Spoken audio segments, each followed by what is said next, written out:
In some homes, the men ration feeding money. They are like in a concentration camp, in a refugee camp. Those things touch my kidney. You see my kidney, where it is? How that in a home we are rationing, there is a lord and master that the rest of the subjects must appeal to release money for feeding for the refugees that camp here. You know, these are the things I don't understand. It's because of what they saw. We've never had a feeding money discussion in my house. That's never happened. All this approach of, I have to ask my husband for, you are not yet running a marriage. You are running a business. You are running an office. You are running an organization where the CEO has to approve. In a normal home, we should have a budget as a family. We know how many members we have in this family. And we can arrange a plan how much food we need to eat. Nobody should be begging under to release full money for food. For who? Are you not the one that started the family? Are you taken aback by the members you are seeing? I don't know if you're getting what I'm saying, somebody. In a normal setting, we should come together. How much do we earn? How much do we spend? It is planned. Nobody's at the mercy of another. These are the funny things I see. Somebody needs to appeal to somebody. Daddy, you know. Wow. Never had such a discussion that how much is I giving out for food? And the man is saying, you are spending too much in this. What are people running? Is it a village meeting? There should be a budget and a plan. How much does it take to run this home? Who is in charge of it? Whoever is better at running it should be in charge of it. Plan it. This goes for this goes for this. So, you know, when people say, oh, my wife stresses me, you're asking me for money I don't have, you are the problem. You need to let her know all the money you have. You think when Jesus gave Judas the purse to manage, he doesn't know what he's doing? Oh, some people don't understand that. I will share it next week. Let your wife is a partner, not a product, not a property. Let's plan. This is the vision. This is how much we earn. This is how much we want to save. This is why we want to save it. Say, my wife is always asking for money because she doesn't know there's a plan for the money. You have not done any discussion. I don't know if you're getting what I'm saying. Intimate. When you're solid like this, into my mate. Any marriage that is solid can survive anything. Thank you, Levi. You can sit down. You can clap for Levi. So I will use the acronym INTIMATE this evening. What's the first word in intimate? I can't hear you. What's the first word in intimate? I. First word, I, intentionality or intentional.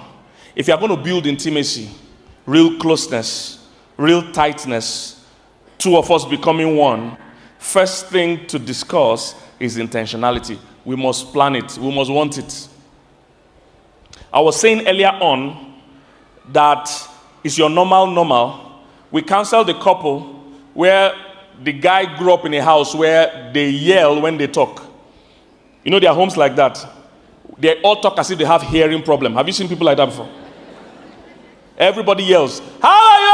I'm coming out. Yeah, everybody's yelling. They are not angry. They are not fighting. This is how they talk. That's their normal. Then he married a lady, real life story. He married a lady where in their own home, everybody whispers. You do not yell no matter the situation. They see yelling. You know, if you have driven in Africa, I don't know how to drive in Kenya, but in my country, your horn is part of the driving. And there are many reasons you horn. You horn to greet people. You horn to tell other people to see you. You horn to tell people that I'm seeing you. You horn to insult people. You horn to clear the road. We use our horn in Africa. I don't know how to do it in Kenya, but in Nigeria, when I travel to a place like America and Co., you do not use your horn. It's a big deal If you hit your horn, everybody's going to turn and say, what? It's a big insult, it's a big affront, it's a big issue. You see, it's your normal. When I was driving in the US, I didn't know I was traumatized by African driving until I drove in the US. In my country, Nigeria, whether there's red light or green light or whatever light, it doesn't matter. You must look out for yourself. The person might not respond to that light. So when you're hitting a junction and the other guy is coming, you wait to be sure he's okay. When I got to America, I almost caused accident many times. Because when I hit a junction and somebody else is coming that way, I stop. And everyone will be like, why are you stopping? I'll be like, you can't see that man? But the man is not going to come because he knows who has the right of way. I didn't know I was that traumatized. See, many people are punishing their next for the crimes of their ex. The last man stole your money, so in this new marriage, you're hiding your money. And you think it's normal. You are behaving out of trauma. Is somebody getting what I'm saying? Please get healed before you deal. Everyone. Some behavior you are showing, you are punishing your next for the crimes of your ex. You are defensive. You were so disrespected in your last relationship. Now your ego is so inflated. You are guarding your pride. Seriously. Is somebody getting what I'm saying? So that couple, the guy that yells and the lady that whispers, they got married. And many times, that lady said, I can't stand the yelling. And the guy will say, I'm not yelling, I'm just stuck. One day, they were having a discussion. He yelled so much, according to the story. He yelled so much, she peed on herself. This is a woman that has children, so I'm not talking about a child. She was so anxious and nervous because of how loud his voice was. She urinated, she peed herself. Is your normal?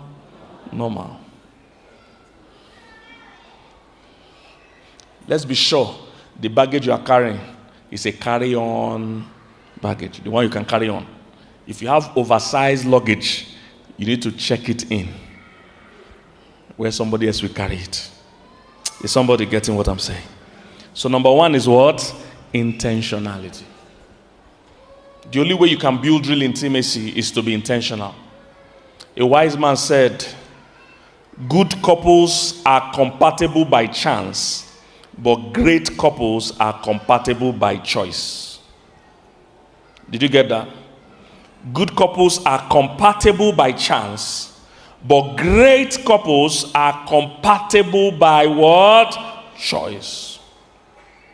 You cannot build intimacy without being intentional. You must desire it. You must decide from day one that both of us are going to be 100%. As the Bible instructs. Intentionality. Number two. I'm not going to be spending so much time on all the points. The N. What's the next word in intimate? I can't hear you. What's the next word in intimate? N. That N stands for needs. Needs. One of the ways you build intimacy is to meet the needs of your partner. I like what Pastor Andrew and his wife were saying. Look, meeting each other's needs is actually at the core of what marriage is. And people get closer with whoever meets their needs. There is always a connection from your heart with whoever meets your needs. My mentor, Gary Chapman, wrote the book Five Love Languages. I met Gary Chapman some weeks ago. 5 Love Languages. That book has sold over 20 million copies. And what's the book about? It's saying, look, it's possible to be doing a lot of things for your partner and not be meeting their core need. Marriages that break is not because they don't meet any need. Sometimes they are meeting needs that are not very important. Are you here, somebody? So you must be meeting their needs. And the only way you can meet your partner's needs is to know their needs. You can't meet the need of somebody you don't know. So there are some people doing everything. Say, I'm working for you. I'm slaving away for you. That might not be her primary need. She might need you to spend time with her. Some other person is buying gifts. Your partner might need compliment. Some other person is giving compliment. Your partner might like gifts or might like acts of service that you help her or help him at home. Is somebody getting what I'm saying? Anybody that is constantly meeting a need in your life will steal your heart. It's a matter of time. Are you here, somebody? And if you are married and somebody else is left to be meeting the needs of your partner, you are putting your marriage at risk. If your wife likes compliments and every day she looks good, you never notice, you never compliment her, and she gets to the office and somebody is always telling her how beautiful she is, your marriage is in trouble. Needs. Men and women usually have different needs. Sometimes even two human beings always have, they will hardly have the same needs. So you need to study your partner. Sometimes your partner just wants you to stay and talk to me, but you want to go and buy fuel. Say, if I fuel her car, she'll be happy. She say, no, I want to talk to you. Is somebody getting what I'm saying? My wife always shares a popular story. How that when she went to give birth in the US, we gave birth to our last two children in the US. So when she went to give birth to, I think, the second child, we got to the US, rented an apartment where she would stay for the 3 months or so she would be there. I was trying to settle them in because I was coming back to Nigeria to pastor. So I was trying to settle them in. And the last day I was going to spend with them in America before I came back, I went out early in the morning. I and my friend, we went to auction. They do car auction in the US. Many of you know about this. They do car auction in the US. So I traveled to the US, to the auction place. It was some distance from the house. We went to do auction, early in the morning, and I got a very nice car because I know they need the car while I'm gone because they have to drive for the hospital appointments and other things they need to do. So they needed to buy a car. And my plan was that when I buy that car, when they use it here in the US, after they give birth, I will also ship the car to Nigeria and we'll still use it in Nigeria. Great plan. So I bought the car, got back in the evening because it's a long process. You get to the place, you bid for the car, you release the car, long process. So I got back in the evening with a brand new car. So when I got back, I told my wife, come outside.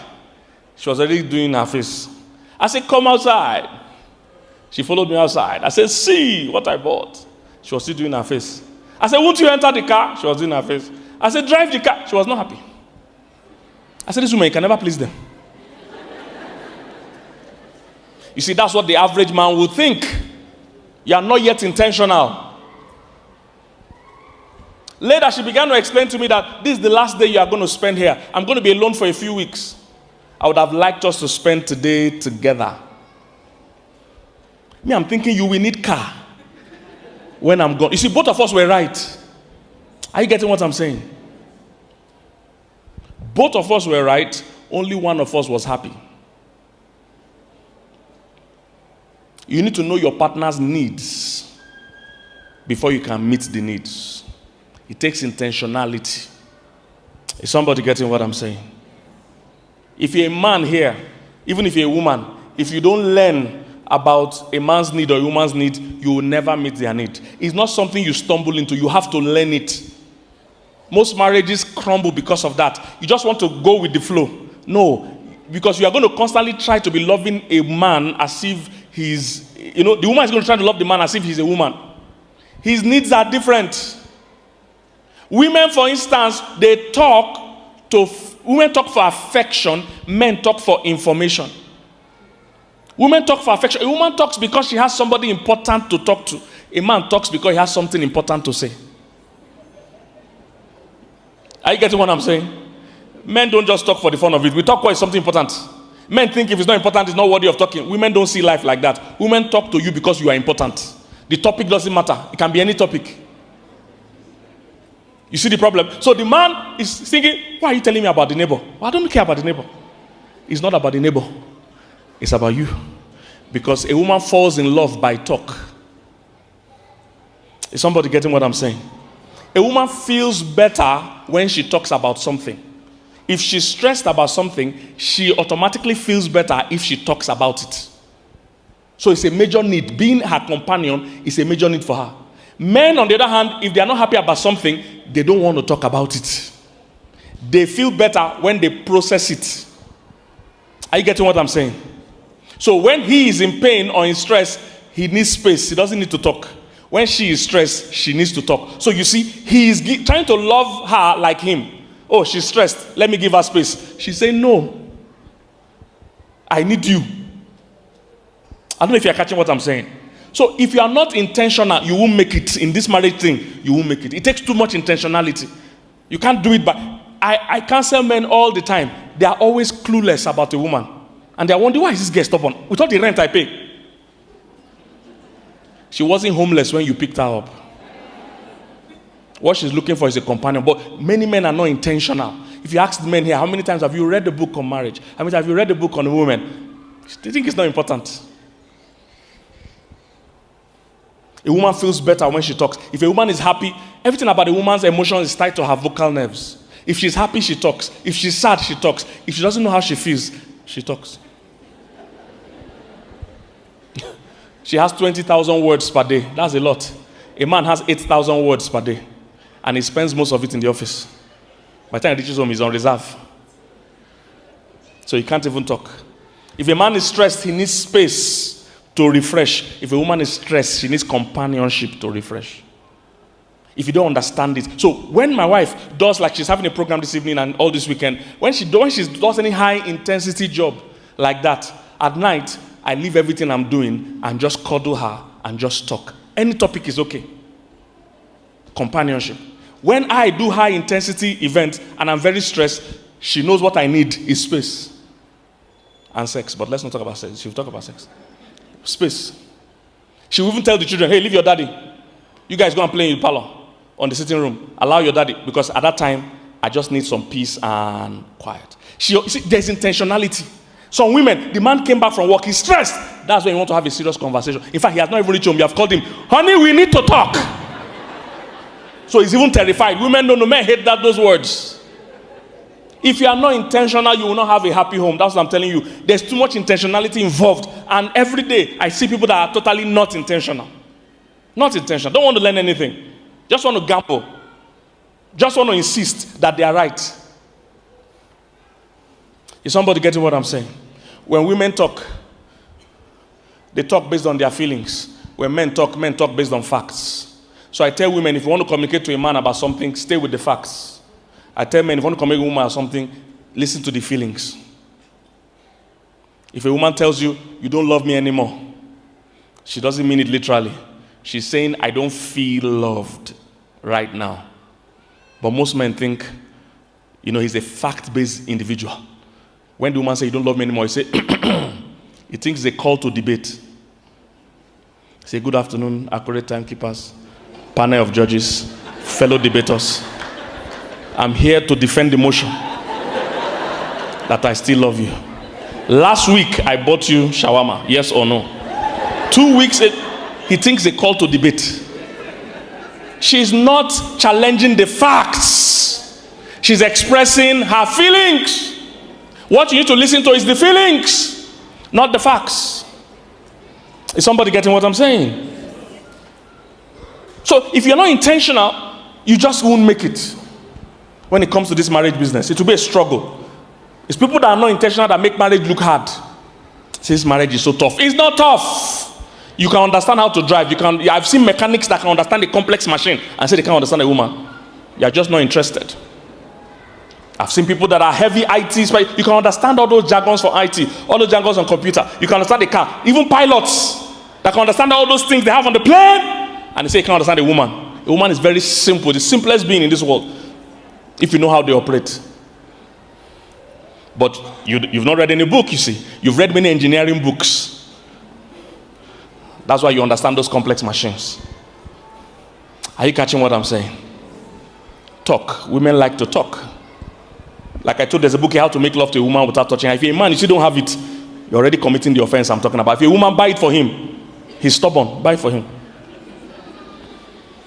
She falls in love with words. A woman is moved by what she hears. A man is moved by what he sees.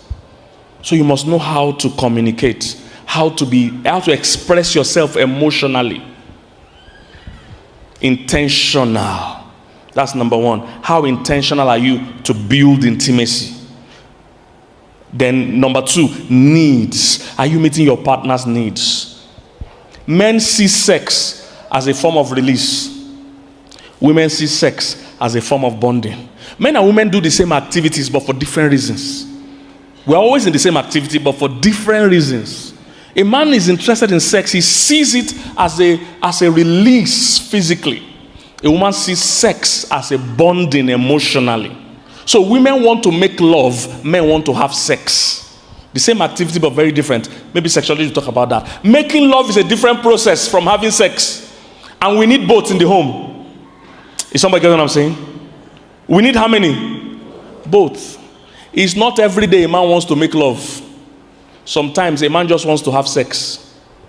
In those days, there's no long story, no long foreplay. We are headed to the end. You see, simple understanding. But the days we make love, those days we are avoiding the end. Women like the process. I counseled a couple. The man was angry months after. They came 3 months after the problem, and the man was still as angry as if it happened yesterday. I said, what happened? He said they were about to, have worship. If you understand my language. They were about to do things. And in the middle of it, the woman said, we need to talk. And he couldn't believe it. He said, right now? Is it now you want? He was very upset. He said, Pastor, she was spoiling the mood. I said, no, she was not spoiling the mood. She was trying to get in the mood. Because for her, if there's something still stressing her mentally, she can't enjoy sex. She needs to get that thing out of the way. And the only way she gets out of the way is by talking about it. I said she was doing foreplay. You just didn't understand. Is somebody catching what I'm saying? Needs. What are your partner's needs? Your partner should not be begging you to meet their needs. That's a crime. You know, there are some men that have to write application letter to have sex. Their wife is so wicked. The man will write application letter 2 weeks before the time and post it in the mailbox that, dear wife, to whom it may concern. 2 weeks ahead, he has to write application because the woman is wicked. She uses sex as a form of punishment and reward. Just like Pastor Andrew mentioned, that Bishop Anko used to say that his wife have never said no. That's the same thing in my house. We've never had that kind of discussion that somebody wants to have sex and the other person is saying, no, I have a headache. It doesn't happen in my house. Never had a discussion about it. Every day is available. Every time, as many times as required. And my wife says it this way, that there are different kinds of sex. There's dutiful sex and there's beautiful sex. Beautiful sex when both of us are in the mood. Dutiful sex is when one person is serving the other. I'm not in the mood, but you are in the mood, I will serve you. I'm called to serve. And with a great attitude, you don't, I want to do, Joe. Every day you like serving somebody. That's not what I'm talking about. Or like Pastor Andrew says, it's not the cockroach approach. I'll be using that now. It's not the cockroach. Are you here, somebody? Meeting their what? Needs. Your partner should never be ashamed or afraid to ask you for their needs. And you can check if you are a good husband or wife. Is your wife or husband deprived of major needs in their life? They're always begging you for companionship, begging you to talk, begging you for money. All those things. Any begging going on in a marriage is wrong. Except maybe begging for apology. But begging for your needs to be met in a marriage is a crime. Because what you swore before God in a marriage to say I do is to be available. Now you say you will do. Inside the marriage you are refusing to do. Tell your neighbor you must do what you said you would do.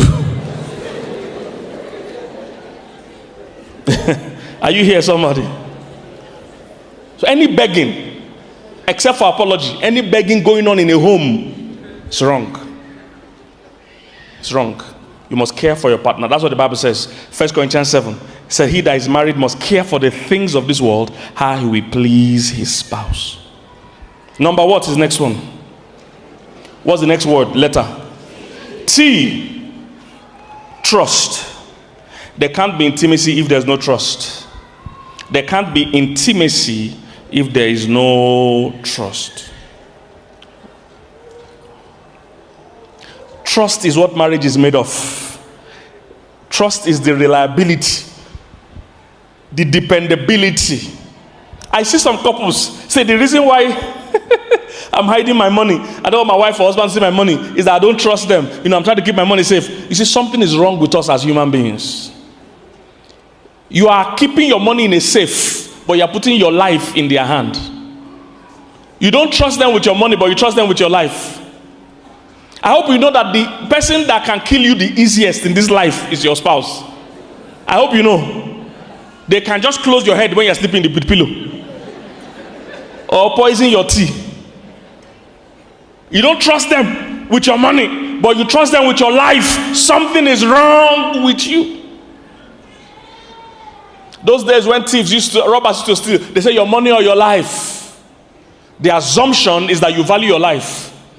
But many people, they value their money. They say, take my life, keep my money in a safe.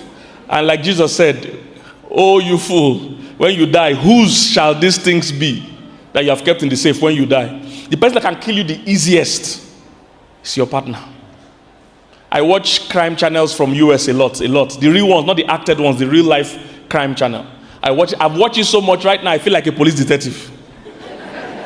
If somebody die anywhere, just call me, I'll come and investigate. I know how to catch the person. Because I've watched it a lot. And every time a married person dies, I know the routine. As those detectives get there, they say, oh, sorry, madam, or your husband is dead, we are so sorry, and all that. And they say, where were you by 2 p.m. today? The person that's crying, they say, where were you by 2 p.m. today? Sorry to be asking you, where were you? You're in the office. Can they confirm? It's 20 minutes from the death of your partner. You are the number one suspect. And a lot of times, truly, that person is involved. So your partner is the fastest person that can kill you. So you say, I don't trust them with my money, and you're hiding your money. Something is wrong with you. Okay, let's say you don't even like yourself. You can't trust them with your money, but you're trusting them with your children. Something is wrong with you. They can eat your children or kill your children, but this money, they must not touch it. The person you can't give your money, you carry your 3 children you claim you love and give, and hide your money. Something is wrong with you. Trust is important. If you don't trust the person with your money, don't even marry them. You shouldn't trust them with your life. Is somebody catching what I'm saying? One woman ran out of the bathroom with soap on her body in the middle of her bath. They say, what happened? Everybody was shocked. Any problem? She said, yes. She left her wardrobe open and her husband is in the room. She came out in the middle with soap to come and quickly lock the wardrobe because her money is there. Something is wrong somewhere. Trust is crucial. And you build trust by transparency, by integrity, and with time. You build trust by keeping your word. All this hiding phone, you are married and you have password that your partner is not aware of. Your phone is passworded. You now password the password. And somewhere in people's mind, they think they are so brilliant. From when you are hiding something, you're already charged, you're guilty. I don't know if you get what I'm saying. Sometimes you can't see. From the day you say we can't see your phone, you're already sentenced. You are guilty. Because the Bible said they were both naked, the man and his wife, and they were not ashamed. That means they had nothing to hide. If you need to password your phone for your partner not to see what is there, you can never build intimacy. You can never build trust. And some men are so clueless. He said, I'm not doing anything, but you are going to the bathroom with your phone. You bath with your phone. You sleep with your phone. You tie it and sleep under your pit. You're already a suspect. And you don't know women are intuitive. Women don't need to read your phone. All they need to do is to read your mood. Read your attitude. They can tell. You build trust. There must be trust for there to be intimacy. You must be able to totally be open with this person and not be ashamed. Next word. What was the next letter? I can't hear you. I. Interest. You build intimacy by both being interested in each other's interests. If your husband likes football, your job is not to distract him from liking football. Your job is to like football with him. That's how to build intimacy. Many women think it's their job to fight the man's interest. Say, you like football too much. I actually cancelled a couple that the woman broke the man's TV because he watches football too much. She doesn't know her job. Your job is to be a part of his interest. That's how you build intimacy. He loves football. Go and buy your own jersey. Put Madame 01 behind. And join him to support Arsenal. Are you here, somebody? Watch with him. And the good thing about you as a woman, you can multitask. So you don't have to watch the whole match. You can be playing with your phone or doing something and just be watching clips. Goal! Say, who scored? Gabriel. Oh, great. He's our player, right? Yes, oh, great. But be interested. Don't compete with his interest. Be a part of his interest. Is somebody getting what I'm saying? Don't fight it. If you both leave each other, naturally you will drift apart. This is what happens to many couples. They are married, but they have no shared activity. Nothing they both do together because they are waiting for it to happen naturally. It will never happen. Your interests will always be opposite. You must be intentional about being interested. What are you always watching? Let me watch with you. Okay, explain to me who is who. Who is this? There are some men that have a big screen TV at home, but they still go to a viewing center to watch football. Because the person they are with at home doesn't know offside, doesn't know referee, doesn't know anything. He said, let me go. Is somebody catching what I'm saying? Each other's interest. What's the last letter? M. Managing your emotions. Managing your what? Emotions. I found out many crises in marriage is not based on your partner, it's based on how you manage your emotions. It's not about what they did to you. It's not my partner made me do it. No, your response is your responsibility. You must choose how you react. Many people are fighting all the time, not because of what their partner did, but because they can't manage their emotions. You must learn how to manage your emotions. And the beauty of it is that your emotions can be managed. Are you here, somebody? I don't have time to go into how you manage your emotions, but your emotions can be managed. There is a right time to address certain issues. The reason I'm saying is that if you are always having conflict, the desire to be together will continue to wane and die. And both of you will start avoiding each other. Like my friend says, you will move from soulmates to role mates to roommates and to cellmates. Did you get it? You move from soulmates to roommates, we both live together, to role mates, we're only focusing on paying bills and running children, to cellmates. That means we feel like we're in prison.